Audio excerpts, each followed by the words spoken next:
Salam kepada semua saudara-saudari dalam Kristus Yesus. Kali ini kita begitu sukacita sebab kita boleh lebih mengenal akan firman Tuhan. Seperti yang kita sudah bicarakan pada masa yang lalu, kita ketahui di mana Yesus Kudus untuk mengajar kita bagaimana kita hidup dengan kesukacitaan, dengan menduruk kepada kebenaran Tuhan, dan kita ada pembaharuan dalaman dan juga ada pembaharuan luaran menjadi cahaya dan menjadi terang untuk dunia. Dan kita tahu Yesus Kristus datang ke dunia adalah untuk membantu kita untuk menturut kepada firman Tuhan, pembaharuan daripada hati, dan juga ada kehidupan luaran yang menuju ke kesucian kebenaran Tuhan. Dan seterusnya dalam ayat 21 sampai ke ayat 48, Yesus Kristus ingin memberi contoh kepada kita supaya kita boleh membandingkan apakah ajaran dari Musa dan apakah ajaran dari Kristus Yesus. Bagaimana Yesus Kristus bantu kita untuk lebih memenuhi kehendak Tuhan. Mari kita datang untuk berdoa bersama. Tuhan Bapa di surga, kami berdoa kepada Tuhan supaya kami boleh memperolehi kebenaran daripada Tuhan. Kami memperoleh hikmat daripada Tuhan dan kami berdoa supaya Tuhan ampun dosa kami supaya jiwa kami diberkati. Dalam nama Yesus Kristus kami berdoa. Amin. Saudara-saudari, dalam ayat 21 sampai 26 Matius bab 5 mengajar kita, Yesus Kristus mengajar kita, janganlah kita bunuh. Marilah kita mendengar akan firman Tuhan dalam ayat 21 sampai ke 26. Kamu sudah mendengar yang diajarkan kepada nenek moyang kita. Jangan membunuh. Sesiapa yang membunuh, orang akan diadili. Tetapi sekarang aku berkata kepada kamu, sesiapa yang marah terhadap saudaranya akan diadili. Dan siapa yang memaki saudaranya akan dibawa ke hadapan majelis agama. Dan sesiapa yang memanggil saudaranya jahil, patut dibuang ke dalam api mereka.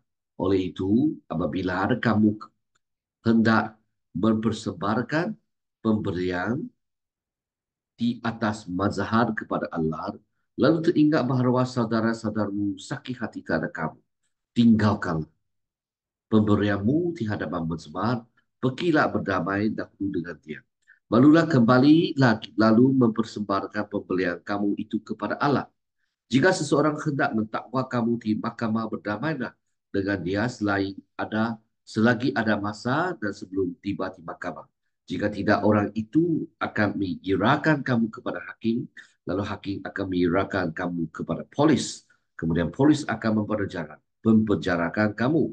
Ketahuilah kamu akan hidup di penjara sehingga kamu melunaskan semua dendam.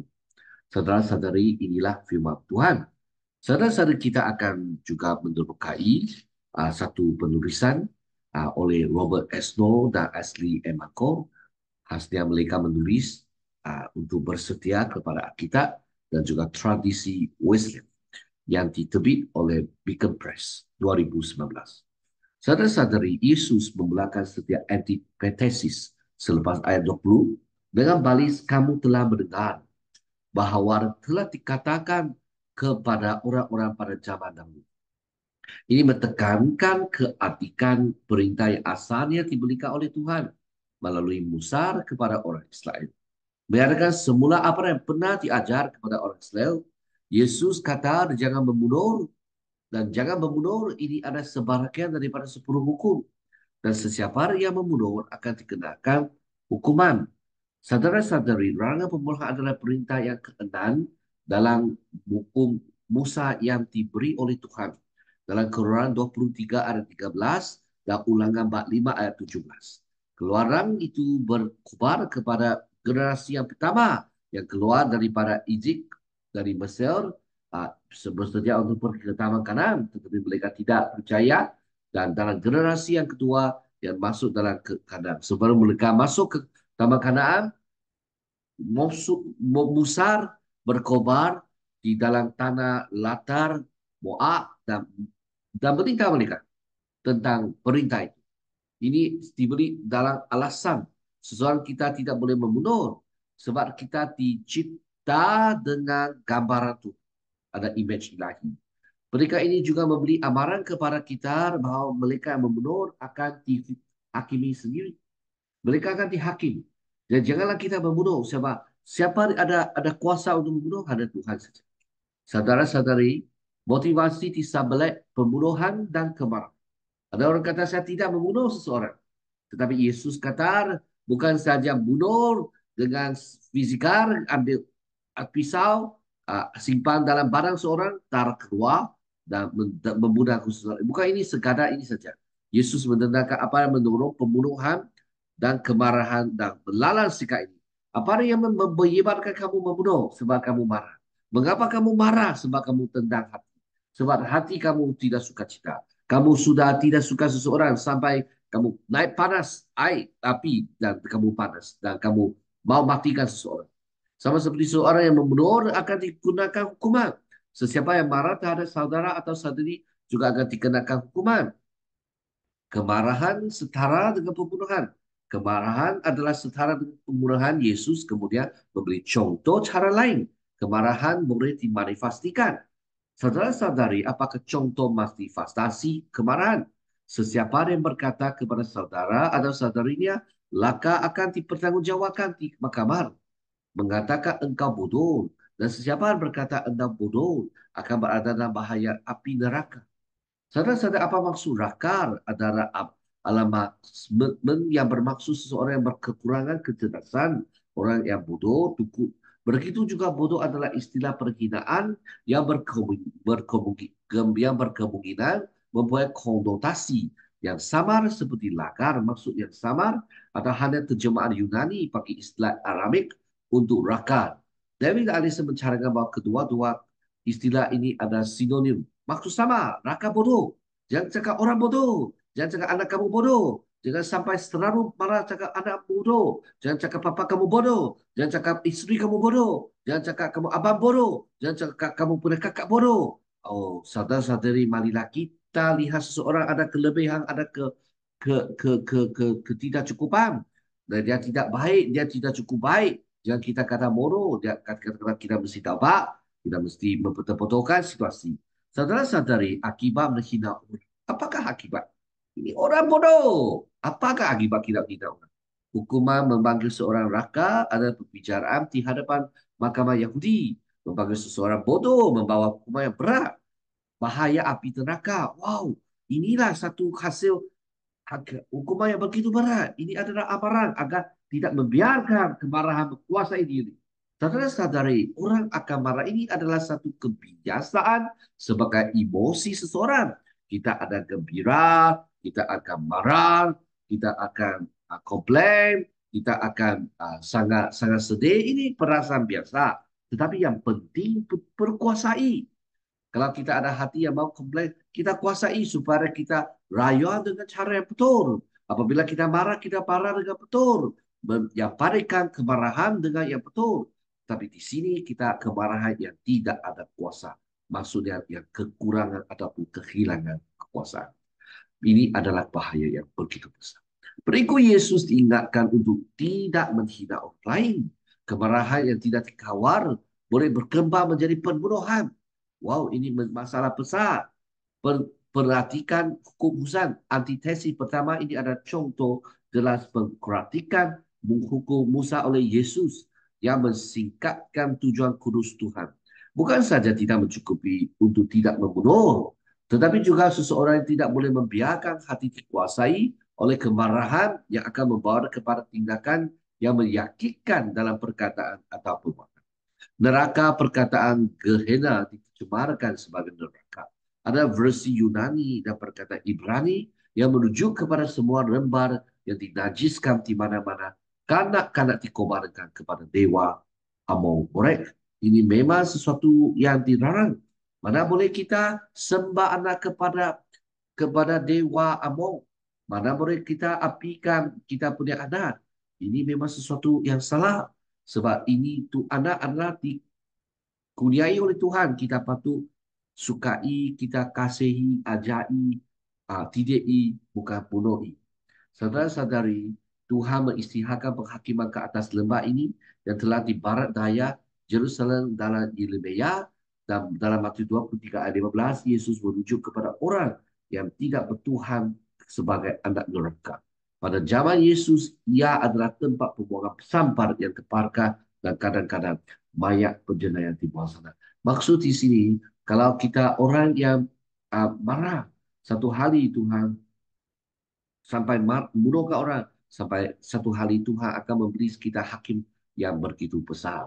Metafora neraka adalah ajaran Yesus. Pendengar, Yesus mungkin berpikir ke lembah ini ketika ia berbicarakan tentang neraka dalam Matius.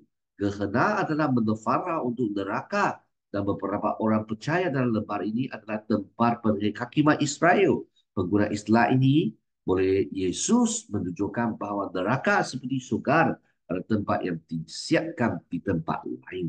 Hendak memberi metafora supaya mereka tahu, oh, ada satu tempat yang begitu parah sekali dia punya penghukuman.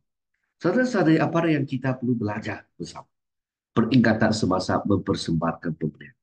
Sekarang setelah Yesus mempertimbangkan pihak-pihak yang mengikut, mereka yang cenderung marah beralih kepada mereka yang telah disinggung dalam senario hipotetika, tetapi seperti mungkin berlaku Yesus belajar.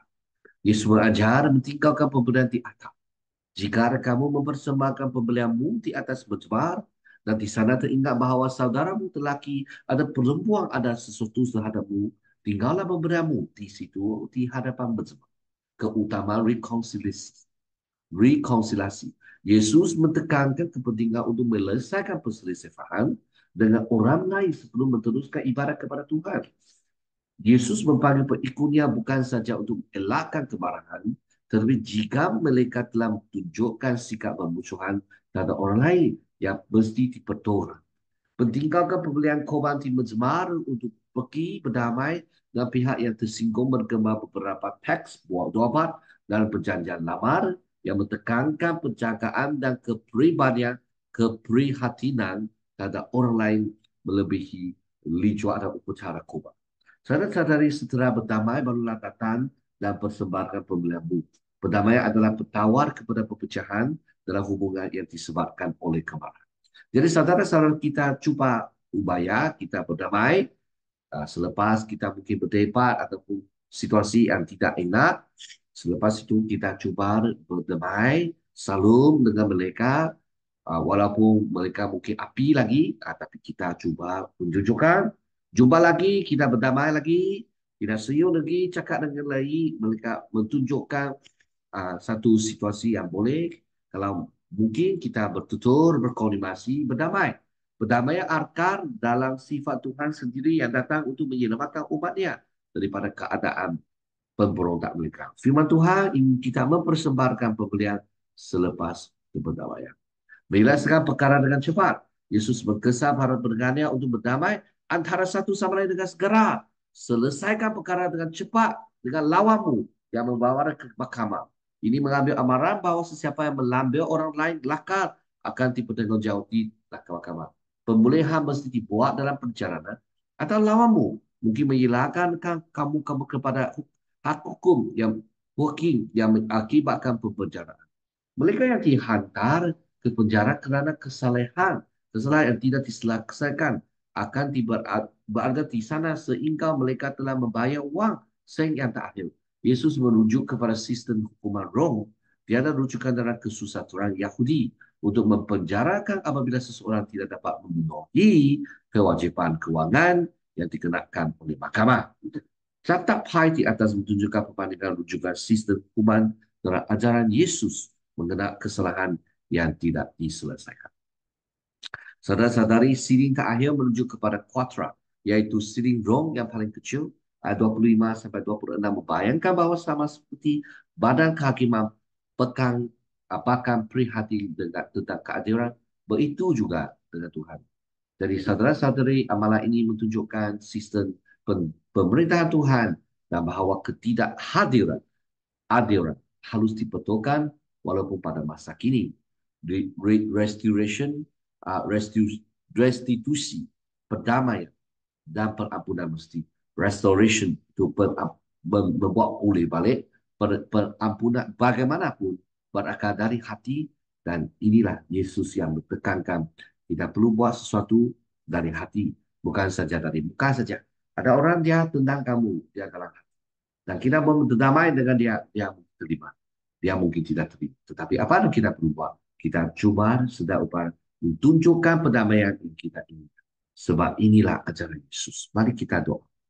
Tuhan Bapa di surga, kami puji Tuhan sebab Tuhan mau ajar kami supaya kami dengan hati yang tenang, dengan kasih yang penuh dari Kristus, supaya kami sentiasa berdamai dengan orang yang kita ada perselisihan ataupun mereka yang tidak mau musuh dengan kaki kami.